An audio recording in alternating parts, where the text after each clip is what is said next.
Hi guys, on this video I'll be sharing with you a very simple recipe of how to make a delicious fish stew at home. I hope you like it. Let's get started. Start by frying your onions on low flame, and once the onions have turned translucent, I went ahead and added crushed garlic, 1 head of garlic, and then give that a good stir. And once the garlic is cooked, I went ahead and added my spices.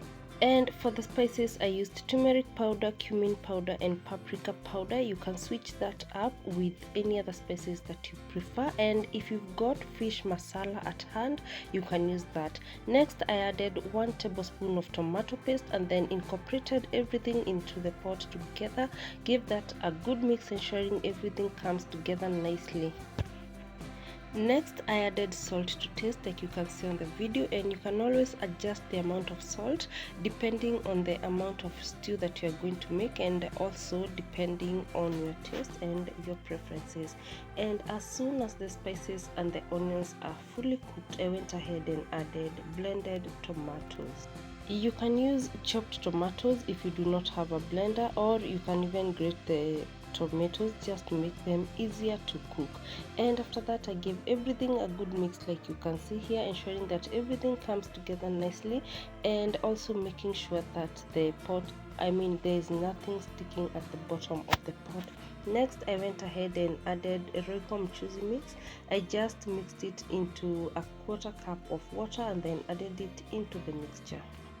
And you're going to give this a very good stir, like you can see here, incorporating everything together, and then cover the pot and leave that to simmer until the tomatoes are cooked.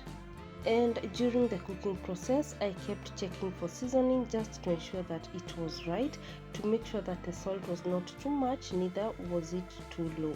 So like you can see at this point, the tomatoes have not fully cooked, so I covered that and left for the tomatoes to cook fully.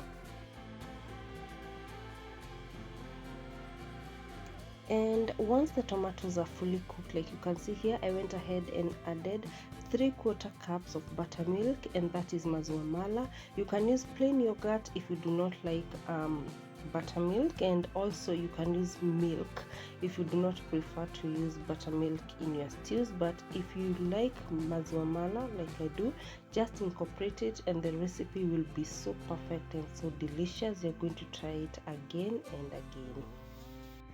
So cover the pot after mixing in everything together, and then after simmering for 1 minute, go ahead and add your deep fried tilapia fish. I used tilapia fish like you can see here. I just went ahead and added the 3 fishes into the pot. The pot was kind of small, but I squeezed them in there like you can see here.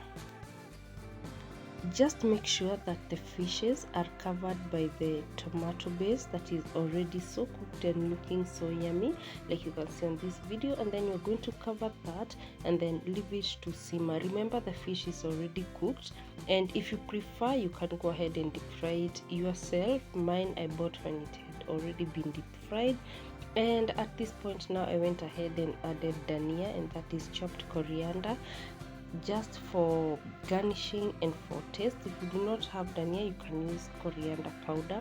And then I just give that a good mix and then covered and left that to simmer for a minute, and then the fish will be ready. Also, remember to be careful when stirring the fish. Be careful just not to break it, and also careful not to overcook the dhania.